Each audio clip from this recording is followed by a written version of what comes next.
How's it, everyone? And with WrestleMania 32 quickly approaching, I thought I would do kind of what I did last year and start reviewing some of the older WrestleManias. I want to get through as many as possible. I'm not sure which ones I'll be watching, so don't expect them to be going forward since this video is about WrestleMania 21. Don't expect the next one to be about WrestleMania 22 or whatnot. It may be out of order, so I'll pretty much watch what I feel like watching in terms of which WrestleManias to watch.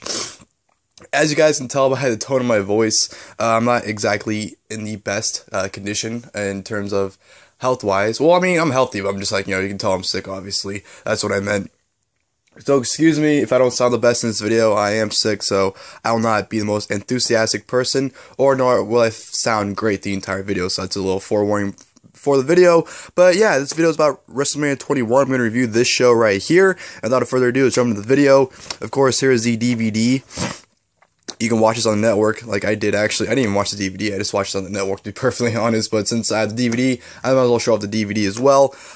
Nice cover here, of course. On top here, you got a picture of Shawn Michaels, Triple H, Batista, and Trish Stratus. WrestleMania 21 logo. You have Kurt Angle, John Cena, JBL, and The Undertaker. WrestleMania Goes Hollywood.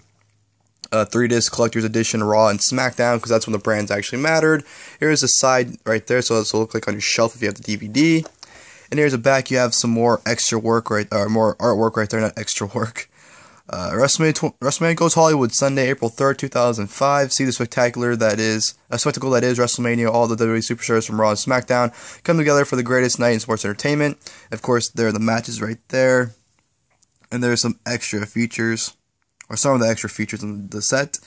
So yeah, there's the pictures.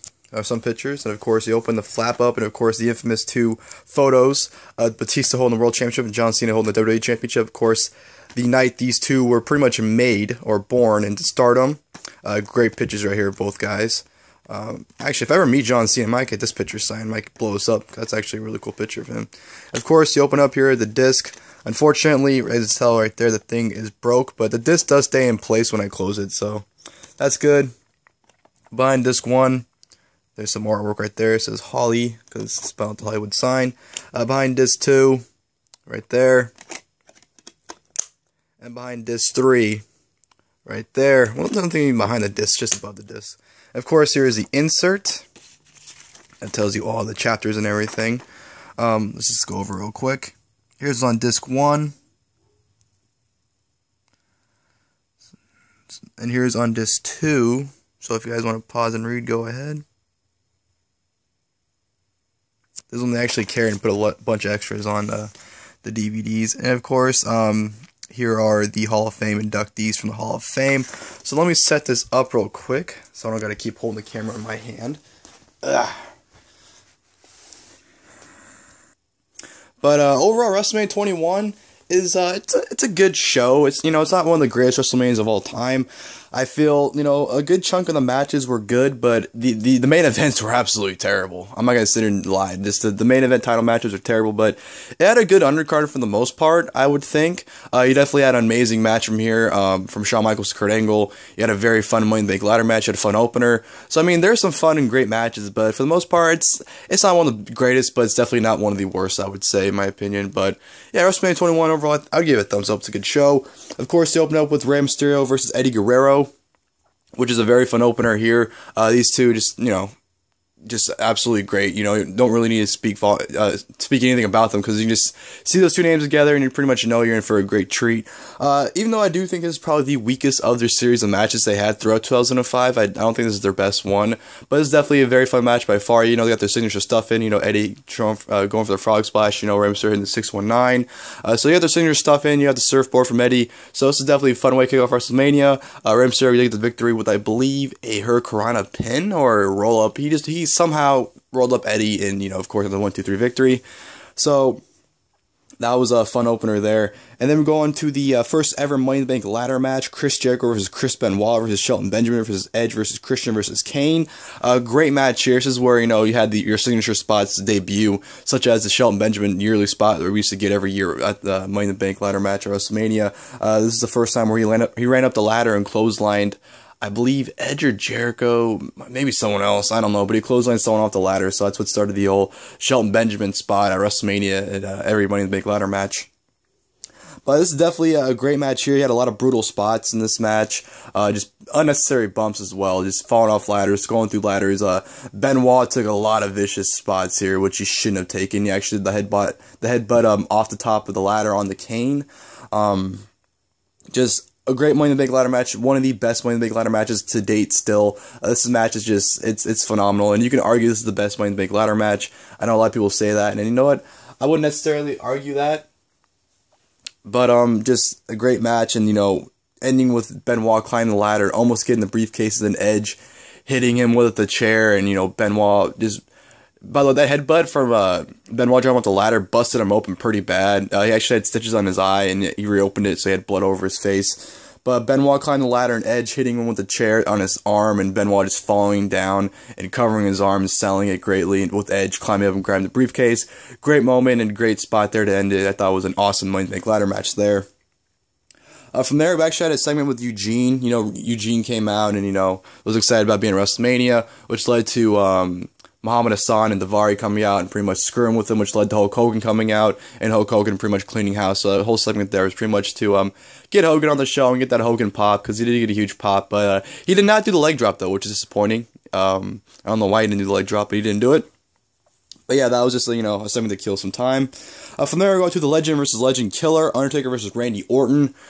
This was good. This was pretty good, but there were a lot of botches in this match. You can definitely tell they were, you know, still trying to get to know each other in the ring, because I don't think they had any matches prior to this. I could be wrong, but I don't remember anything. If anything, it was like probably a minor match they had, but you can definitely tell this is where they started getting familiar with themselves and they're trying to, you know, get used to each other. And like I said, you definitely saw it.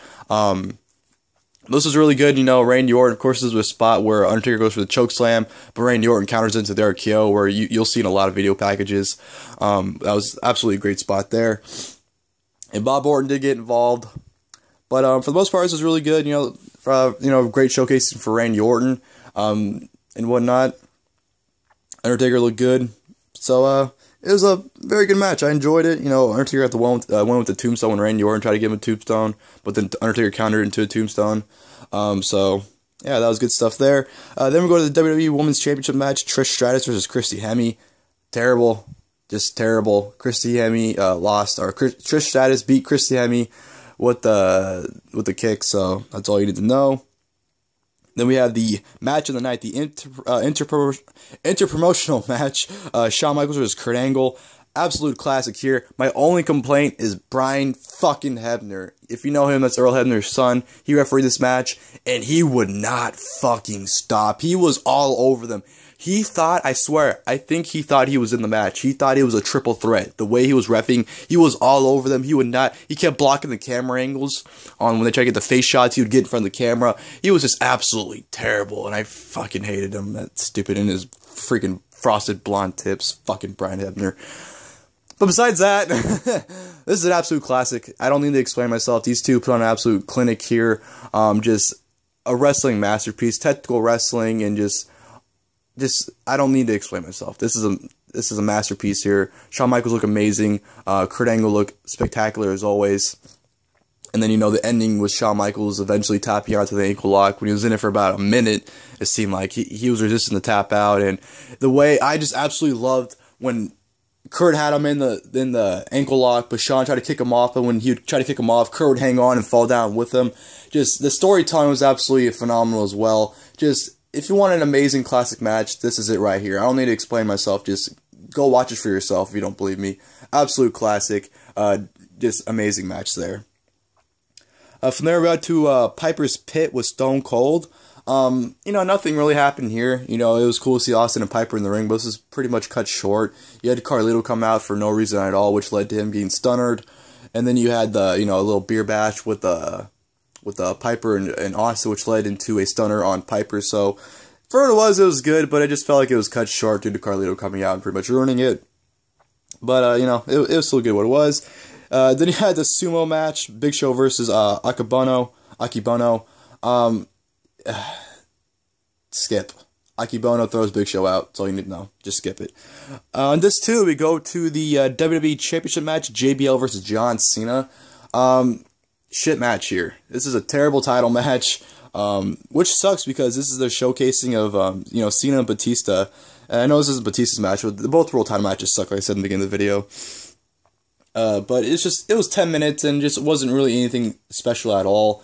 And, you know, it's kind of funny how JBL and Cena went from having a shit match here to a great match at Judgment Day. I don't know how that happened, but it somehow did. The only cool spot really was when JBL, I think, went for a cross body. He jumped off the top rope, and Cena actually countered to a scoop slam, which was pretty cool. But, you know the ending of this match where JBL goes for the clothesline from hell, and Cena ducks it, ends up hitting with an AA, or FU at the time, I should say, and wins the championship. So, great moment with Cena winning the championship. This is where his, you know, rise came from, but just terrible ending with, or terrible match in general. Then they showcase the Hall of Fame inductees, and then you go to the main event, which was the World Heavyweight Championship match, Triple H versus Batista. I mean, this was a good match, but it just wasn't a WrestleMania main event type match. It wasn't that good. You know, Batista, you can tell, was still kind of green. And his entrance, what the fuck was he doing with that machine gun entrance, by the way? It was absolutely terrible. But you can still tell Batista was still fairly green. And it wasn't bad, but it wasn't good. It was slow and it was hard to get into it. Triple H got busted open pretty bad in this match. And then, you know, Flair tried to get involved a few times, but just not a main event title match at all, in my opinion. But of course, this is where Batista, you know, hits the Batista bomb at the end. I will admit though, the ending was kind of dramatic though, because, you know, Triple H going for the pedigree, but, you know, Batista countered into a spine buster. So it was kind of an exciting ending, I thought. You know, and then Batista hit the Batista bomb for the 1-2-3 victory to become the brand new World Heavyweight Champion. And, you know, yeah, this is where Batista and Cena were pretty much made, and, you know, they're pretty much mega stars going forward. But that'll do it for WrestleMania 21. Like I said, good show overall. I wouldn't say it was a great WrestleMania. I wouldn't say it's the greatest of all time. But I do think for nostalgia reasons and just historic reasons, you know, you had the rise of John Cena and Batista here. Yeah, the classic Kurt Angle, Shawn Michaels match. I think this will go down in history. Well, it has gone down in history as it's a memorable WrestleMania. I'll say that for sure, but I wouldn't say it's a great WrestleMania. But yeah, good show. Like I said, I'll be watching and reviewing more WrestleManias in the coming weeks leading towards WrestleMania 32, so look out for that. And I hope you guys enjoyed the video. And until next time, I'll see you guys later. Thank you guys for watching the video.